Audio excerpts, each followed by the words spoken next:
सभी को जय सिया राम। और हम लोग रामचरितमानस के अरण्य कांड के दोहा संख्या 33 पर चल रहे हैं। मेरे लिए बहुत कठिन प्रसंग है समझने में। बहुत समय लगाया, कभी समझ आता है, कभी फिर निकल जाता है। तो कोशिश कर रहे हैं कि जितना हम समझ पाए हैं उतना हम अपनी तरफ से बताने का प्रयास करें और आप लोगों से भी उसको और समझने का प्रयास करें। जैसे कल जब भूसुर की बात हो रही थी तो अनुपम जी बात कहते कहते हमारा समय खत्म हो गया था, तो मीटिंग कट हो गई थी कि उन्होंने कहा था कि भूसुर कृषक को भी कहा जा सकता है, क्योंकि वो भी भूमि की सेवा ही करता है, अन्न उपजाता है और सबके लिए वो अन्न पैदा करता है। तो और धरती पर काम करता है, उसके लिए धरती ही सब कुछ है, तो वो भी धरती का देवता कहा जा सकता है। यहाँ पर बहुत सुंदर उनका दृष्टिकोण रहा। आगे एक चौपाई है कि सापत ताड़त परुष कहंता, विप्र पूज्य अस गावहि संता, पूज्य विप्रशील गुणहीना, शूद्र न गुण गण ज्ञान प्रवीणा। अर्थ इसका सबको समझ में आ ही रहा होगा। तो हम लोग चलते हैं दोहा संख्या 32 के बाद की चौपाई को पढ़ते हुए। कोमल चित अति दीन दयाला, कारण बिनु रघुनाथ कृपाला। जहां पर उन्होंने जटायु को मुक्ति प्रदान करी, अपना धाम प्रदान किया, उसके बाद भगवान राम के चित्त का और किस प्रकार वो दीनों पर दया करते हैं, इसका वर्णन किया गया है इस चौपाई में। और अरण्य कांड में भगवान के इसी दीन दयाल रूप को बताया गया है, बखान किया गया है। और देखिए तो इस रूप का जब बखान हो रहा है तो सीता जी उनके साथ नहीं है, पर सुंदर कांड में सीता जी कहती हैं कि दीन दयाल बिरद समभारी, हरहुनाथ मम संकट भारी। सबसे अधिक दीनों पर दया जो वर्णन है, वर्णित है, वो अरण्य कांड में है। कोमल चित अति दीन दयाला, कारण बिन रघुनाथ कृपाला, गीध अधम खग आमिष भोगी, गति दीनी जो जाचत जोगी। हम लोग इसकी पूरी व्याख्या समझ चुके हैं। सुनहु उमाते लोग अभागी, हरि तज हो ही विषय अनुरागी। शंकर भगवान पार्वती जी से इस प्रकार की बात कह रहे हैं। पुनि सीतहि खोजत दो भाई, चले बिलोकत बन बहुताई, संकुल लता बिटप घन कानन, बहु खग मृग तह गज पंचानन, आवत पंथ कबंध निपाता, तही सब कही साप कै बाता, दुर्वासा मोहि दीन्ही सापा, प्रभु पद पेख मिटा सो पापा, सुन गंधर्व कहूँ मैं तो ही, मोहि न सुहाई ब्रह्म कुल द्रोही। मन क्रम बचन कपट तज जो कर भूसुर सेव, मोहि समेत बिरंच शिव, बस ताके सब देव, सापत ताड़त परुष कहंता, विप्र पूज्य अस गावहि संता, पूज्य विप्रशील गुणहीना, शूद्र न गुण गण ज्ञान प्रवीणा। अब यहाँ पर संत की बात हो रही है और ब्राह्मण की बात हो रही है और शूद्र की बात हो रही है। तो हमें समझना पड़ेगा कि संत कौन है, ब्राह्मण कौन है और शूद्र कौन है। संत की परिभाषा बहुत बार रामचंद्र जी बता चुके हैं, लक्ष्मण जी से बता चुके हैं, तो वो आप लोगों को ज्ञात है कि संत से तात्पर्य क्या है। हम आते हैं ब्राह्मण और शूद्र पर। इसकी व्याख्या हम पहले भी आप लोगों के बीच में वर्ण व्यवस्था के आलेख के साथ कर चुके हैं, जो मैंने विचार करके उस आलेख को लिखा था। और यहाँ पर कुछ लोगों को याद भी होगा कि जो वर्ण व्यवस्था बनाई गई थी समाज में, जिसको मनुस्मृति में उल्लेख है, वो व्यवस्था मनुस्मृति के अलावा भी पूरे विश्व में आज भी अप्लाई होती है, क्योंकि विज्ञान के आधार पर हम ये जानते हैं, जो जिसको आईक्यू लेवल कहते हैं, आईक्यू लेवल के आधार पर, बुद्धिमत्ता के आधार पर व्यक्ति को अलग अलग विभाग में बांटा जाता है। जीनियस, ब्रिलियंट या इंटेलिजेंट, एवरेज, इडियट्स। डॉक्टर साहब ठीक बता रहे हैं? डॉक्टर हर्षा सूद जी से पूछेंगे और प्रिया से पूछेंगे।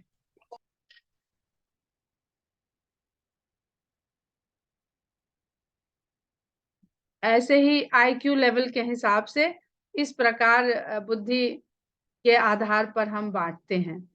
तो ये व्यवस्था आज भी हम देखते हैं कि सबसे टफ कंपटीशन हमारे देश में सिविल सर्विसेज का माना जाता है, और उसमें जो सेलेक्ट होते हैं हम उनको किस लिए दूसरी दृष्टि से देखते हैं? क्योंकि वो सबसे बुद्धिमत्ता पूर्ण व्यक्ति अपने आप को प्रूफ किया है उन्होंने, वो उस श्रेणी में गए हैं। जीनियस बहुत कम होते हैं संसार में। उसके बाद तो कौन चला रहा है आज हमारे देश को? कौन चलाता है? वो आईएएस तो चला रहे हैं। कहां से चला रहे हैं? क्या शारीरिक बल से चला रहे हैं कि बुद्धि बल से चला रहे हैं? बुद्धि बल से चला रहे हैं। हम जाति में ना पड़े कि उसका सरनेम आगे क्या है। हम वर्ण व्यवस्था जो कहती है बुद्धि के आधार पर, जो बुद्धि के द्वारा सारे कार्य करने में सक्षम है, वो ब्राह्मण है। इसलिए हमारे शरीर में शीश को ब्राह्मण कहा जाता है। बुद्धि वही है, विचार वही है, विवेक वही है, निर्णय वही है सारे। उसके बाद आती है हमारी भुजाएं, जहां बल सबसे अधिक है। फिर सेना आती है। तो हमारे देश को चलाने में उसके बाद किसका नंबर आता है? सेना का, भुज बल का। और अगर हम अपने राज व्यवस्था को देखते हैं पुरानी, तो हर राजा के साथ एक गुरु होता था। यानी भुज बल जब बुद्धि बल के सामंजस्य के साथ कार्य करता है, तो रामराज जैसे राज्य, या दशरथ जैसे राज्य, जनक जैसे राज्य, इस तरह के राज्य विकसित होते हैं। और जहां वही व्यक्ति भुजबल, बुद्धिबल, सब अहंकार से भर गया, तो रावण हो गया। उसका कोई, उसके दरबार में कभी सुना कि कोई गुरु है या कोई ज्ञानी आया तो उसने उठकर उसका प्रणाम किया? पर हम जनक जी के दरबार में, राम जी, दशरथ जी के दरबार में यही देखते हैं। वो उस सिंहासन से उतरते हैं और उतर के आके आए हुए ऋषि का स्वागत करते हैं, चरण छूते हैं, पखारते हैं। तो ये बुद्धि और बल, ये हो गए व्यक्ति में, समाज में, देश में, व्यवस्था में ब्राह्मण और क्षत्रिय। उसके बाद आर्थिक व्यवस्था, तो वैश्य आता है, जो उदर माना जाता है, समाज का उदर। शरीर में हमारे उदर, हमारा वैश्य है, जो सारी एनर्जी को डिस्ट्रीब्यूट करता है। जो खाया मुखिया मुख सो चाहिए, खान पान को एक, पालई पोसई सकल अंग, तुलसी सहित विवेक। अगर वैश्य भी बुद्धि के साथ सामंजस्य नहीं बैठाता है, तो भोग में लग जाता है, अपने अर्जित किए धन को अपने ऊपर खर्च करने लगता है, और इतनी बड़ी तोंद हो जाती है ऐसे व्यक्ति की। क्योंकि पालई पोसई सकल अंग तुलसी सहित विवेक, वो खाली जिह्वा के स्वाद से ग्रहण करते जा रहा, ग्रहण करते जा रहा, और असंतुलित शरीर को प्रकट करने लगता है। ऐसे ही समाज, ऐसे ही राष्ट्र, ऐसे ही धरती असंतुलन में चली जाती है। उधर ही उधर बढ़ जाता है, भोग ही भोग बढ़ जाता है, जिससे फिर बीमारी, व्याधियां उस व्यक्ति में, उस समाज में, उस राष्ट्र में भर जाती है। उसके बाद आता है शूद्र। अब ये आईक्यू लेवल के हिसाब से अब आप देखते जाइए कहां पर बुद्धि की सबसे अधिक आवश्यकता है। शूद्र कहते हैं चरण को, हमारे चरण है। तो खड़ा किस पर है ये पूरा शरीर? इस शूद्र नामक व्यवस्था पर, जो बलशाली होना चाहिए, मजबूत होना चाहिए। हमारे योग गुरु कहते हैं कि जिस व्यक्ति के पैर मजबूत है उस पे बुढ़ापा कभी नहीं। बुढ़ापा पैर से आता है। बुढ़ापे का मतलब क्या है कि अब जाने के दिन आ रहे हैं, व्यवस्था चरमरा रही है, शरीर की व्यवस्था चरमरा रही है, समाज की व्यवस्था चरमरा रही है, राष्ट्र की व्यवस्था चरमरा रही है, अब ढहने वाला है। ठीक, तो ये तो हो गए वर्ण व्यवस्था के चारों वर्ण। अब यहाँ पर किसी को कष्ट देने से, शोषण करने से एक व्यक्ति का शरीर नहीं ठीक से चलेगा। खाली बुद्धि बुद्धि हो गई, बल नहीं है, तो बल से आपके ऊपर अतिक्रमण कर लिया जाएगा। बल बल है, बुद्धि नहीं है, तो आप जिस तिस को मारते पीटते घूमोगे। तो ये एक संतुलन है वर्ण व्यवस्था का। गड़बड़ क्यों है? क्योंकि गड़बड़ हम सबने कर दी। तो ये तो हो गई, चार वर्ण समझ में आ गए। तो अब तुलसीदास जी ने फिर ये कैसे लिख दिया, जब सब बराबर हैं कि पूज्य विप्रशील गुणहीना, शूद्र न गुण गण ज्ञान प्रवीणा, कि ब्राह्मण अगर शील और गुणहीन भी हो तो भी पूजनीय है, और शूद्र के पास गुण है, ज्ञान में प्रवीण है, तो भी वह पूजनीय नहीं। हम अब जाते हैं शब्द पर।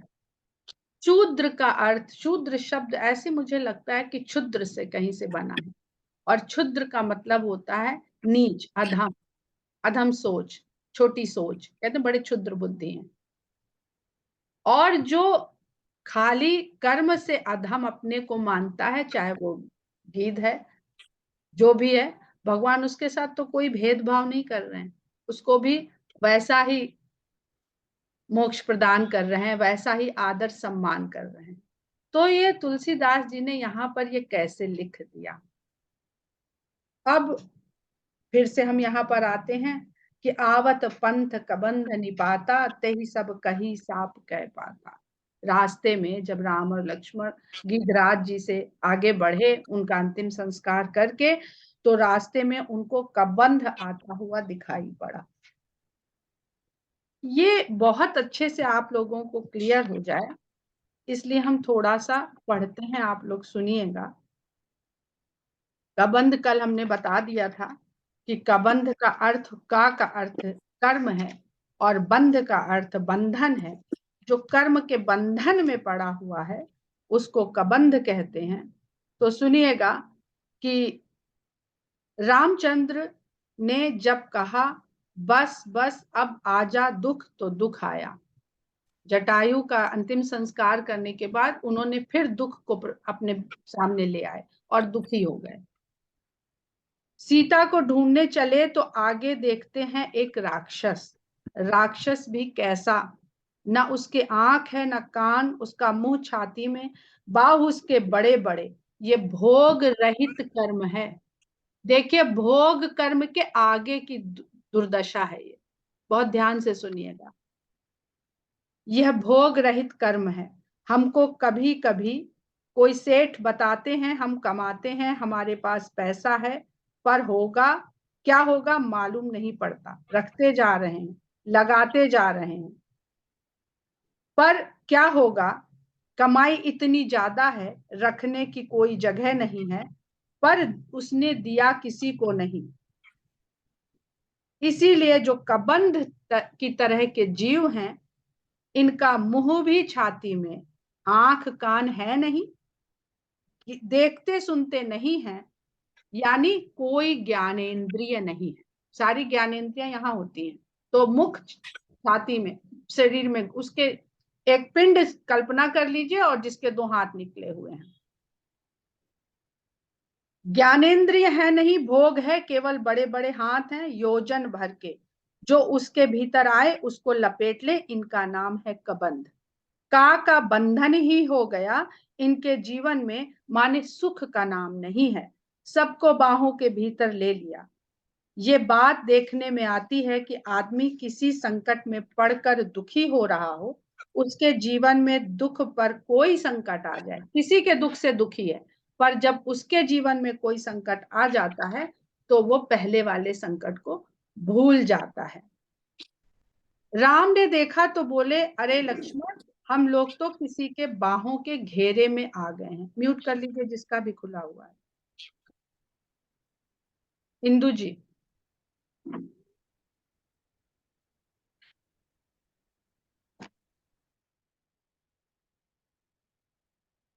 न इसके सिर है न पांव, और छाती में मुंह है, हम लोगों को समेटता जा रहा है, क्या करना चाहिए? कर्म कभी कभी ईश्वर को भी बांध लेना चाहता है। जो हमारे सबसे बड़े कर्म मीमांसक हैं, वो ईश्वर को मानते ही नहीं, कहते हैं हम अपने कर्म से ईश्वर को बना लेंगे, हमारा यजमान ही हमारा ईश्वर है। तो लक्ष्मण ने कहा, महाराज अब सोच विचार मत करिए, हम लोग इनकी कर्म बाहु को काट देते हैं। सो खड्ग लेकर दाहिना हाथ राम ने काट दिया और बायां हाथ लक्ष्मण ने काट दिया। तब उसने पूछा, तुम लोग कौन हो, देवता हो कि असुर? राम ने हंसते हुए कहा, हम तो दशरथ के बेटे हैं, मैं राम हूं, ये मेरे भाई लक्ष्मण हैं, त्रैलोक की सुंदरी सीता हमारी पत्नी है। हम लोग शिकार खेलने चले गए तो कोई राक्षस उसको उठाकर ले गया। अब जटायु जी सब बता चुके हैं, पर रामचंद्र जी किस तरह से बता रहे हैं, उसी को ढूंढने के लिए आए हैं। तुमने हम लोगों को पकड़ लिया, अब बताओ तुम कौन हो? कबंध ने कहा, अरे तुम राम हो, धन्य है धन्य है, मैं तो गंधर्वराज हूं। अब गंधर्व की व्याख्या समझिए। ज्यादा करके गंधर्व राजों को विकट रूप का ही शाप मिलता है, बहुत सुंदर होते हैं और शाप मिलता है कि रूप उनका विकट हो जाए, क्योंकि जिसको जिस बात का अभिमान होता है उससे वो बात छीन ली जाती है। सारे पुराणों में देखिए, गंधर्व कहीं अजगर बन जाएगा तो कहीं शूद्र बन जाएगा।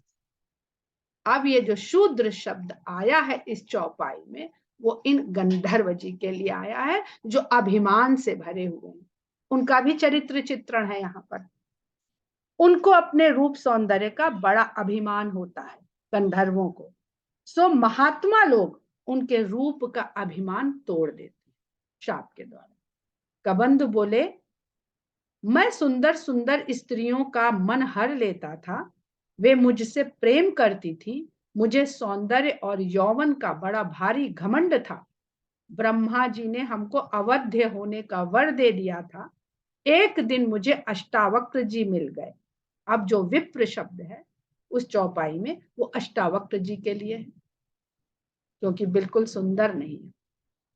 गुण, यहां सौंदर्य भी एक गुण है, तो गुणहीना जो कहा जा रहा है वो सौंदर्य गुण से विहीन होने वाले ब्राह्मण को कहा जा रहा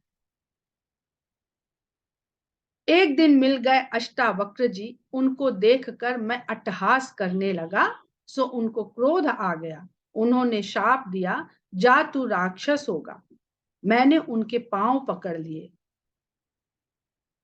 तो उन्होंने कहा, जाओ, जब त्रेता युग में राम तुमको मिलेंगे, तुम्हारे हाथ काट देंगे, तब तुम शाप से मुक्त हो जाओगे। अब हाथ काटने का मतलब जिस तरह के कर्म वो कर रहा है उससे तात्पर्य। आज आपका दर्शन हो गया, मैं अब राक्षस शरीर छोड़कर अपनी गति में जाऊंगा। उसी बीच एक घटना और घटी। एक दिन मैं इंद्र के ऊपर टूट पड़ा। अभी खाली राक्षस हुए हैं, सुंदर रूप गया है, धावा बोल दिया कि मैं इन्हीं को खा जाऊंगा। उन्होंने ऐसा वज्र मारा मेरे सिर पर कि मेरा सिर और पैर दोनों ही पेट में घुस गए।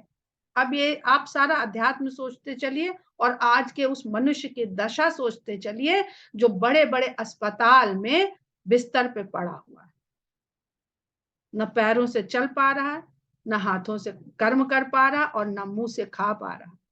इसकी कल्पना कर लीजिएगा, फिर आगे सुनिएगा। मेरा सिर और पैर दोनों ही पेट में घुस गए। अब लोगों को बड़ी दया आई कि कैसे जिंदा रहेगा। देवताओं ने उनसे प्रार्थना की। वे बोले, पेट में ही तेरा मुंह हो जाए।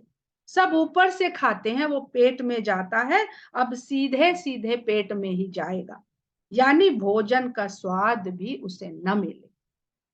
भोजन जब जीभ पर आता है तब उसका स्वाद मिलता है। जब तक ज्ञान इंद्रिय रसेंद्रिय ना हो तब तक भोजन का स्वाद तो किसी को मिलता ही नहीं। अब इसके बाद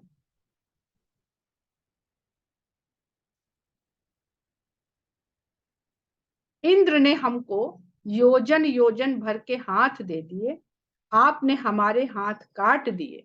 अब आप आग से हमको जला दीजिए, यानी अंतिम संस्कार कर दीजिए, मैं फिर गंधर्व हो जाऊंगा। तो राम ने जटायु का भी अंतिम संस्कार किया। वो भी अधम शरीर था, उसका भी खान पान नीच प्रवृत्ति का था, पर उसकी प्रवृत्ति परोपकार की थी। तो भगवान ने उसको भी मुक्त किया, उसको वो शरीर छुड़ाया और अपने जैसा शरीर दिया। और यहाँ जब ये कहता है कि आप हमारे हाथ काट दिए, अब आप हमको जला दीजिए, मैं फिर गंधर्व हो जाऊंगा, इसके बाद मैं बताऊंगा कि सीता जी कहाँ मिलेंगी, ऐसे मैं बताने वाला नहीं। वो कह रहा है प्रवृत्ति अभी भी बदली नहीं, सौदेबाजी हो रही है, मुक्ति दे दो तो मैं ये करूंगा। ऐसे हम लोग सब ऐसे करते हैं, जो इंद्रियों के ऊपर विषयों के ऊपर आसक्त रहते हैं कि ये करते हैं तो भगवान खुश होकर के। तो गंधर्व क्या है, रूप सौंदर्य पे, यही तो हम लोग जीते हैं ऐसे ही। फिर लक्ष्मण जी गड्ढा खोदते हैं, लकड़ी से भरते हैं और वहां पर शास्त्र के अनुसार उसका वहां पर संस्कार करते हैं।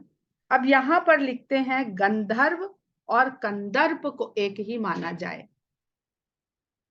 कंदर्प कहते हैं कामदेव को, कंदर्प अगणित अमित छवि नवनील नीरद सुंदर, अनगिनत कामदेवों की छवि उनमें उनके भीतर विराजमान है, राम के भीतर। तो गंधर्व हो गया जो सौंदर्य से भरा हुआ है, और कंदर्प हो गया जो कामनाओं से भरा। जो सौंदर्य के घमंड में कामनाओं से जीने वाला व्यक्ति होता है, उसकी बुद्धि हो जाती है क्षुद्र और वो हो जाता है शूद्र। अब हम आगे की चौपाई पढ़ते हैं और ये आशा करते हैं कि कोई भी आप लोग को ये कंफ्यूजन नहीं होगा कि तुलसीदास जी ने तो कह दिया कि ब्राह्मण 100 डंडा भी मारे तो भी उसको पूजो, और शूद्र चाहे जितना, शूद्र कभी विवेकवान नहीं होगा। जो विवेकवान होगा वो वहां से निकलकर दूसरे स्थान में दूसरे लेवल पे पहुंच जाएगा।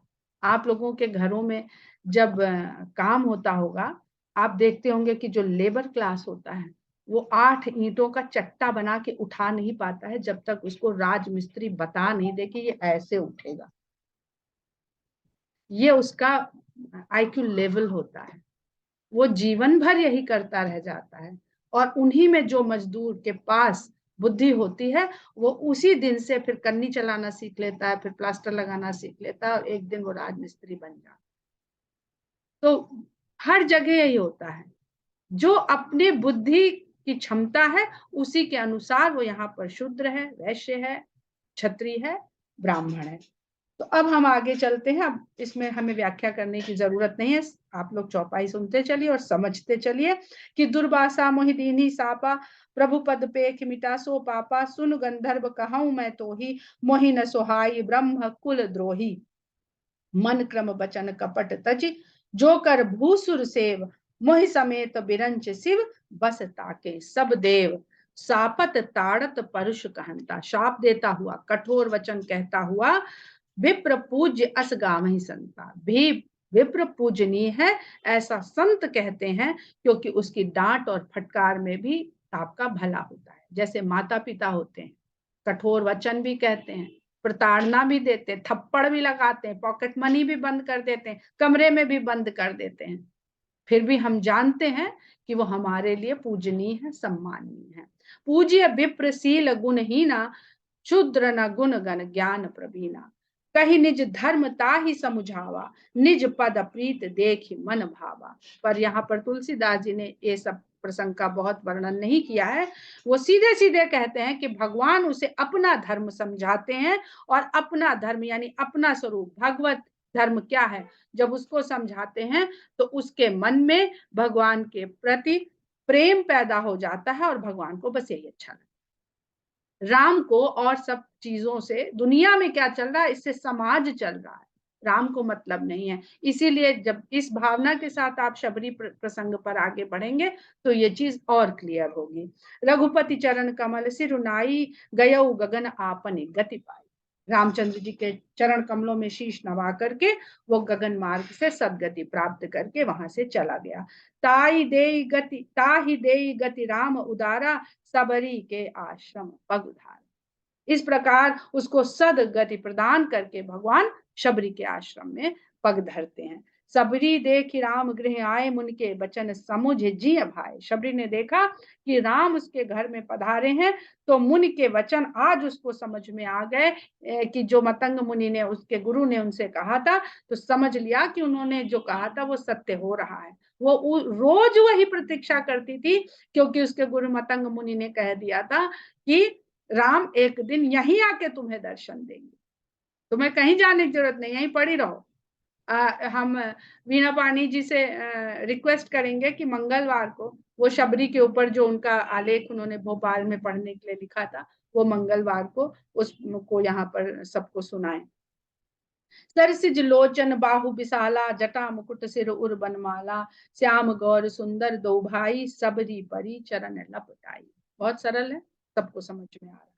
प्रेम मगन मुख बचन न आवा, पुनि पुनि पद सरोज सिर नावा। ऐसी प्रेम में मगन हो गई कि मुख से कोई बोल ही नहीं फूट रहा है, बस चरण कमलों में बार बार शीश नवा रही है।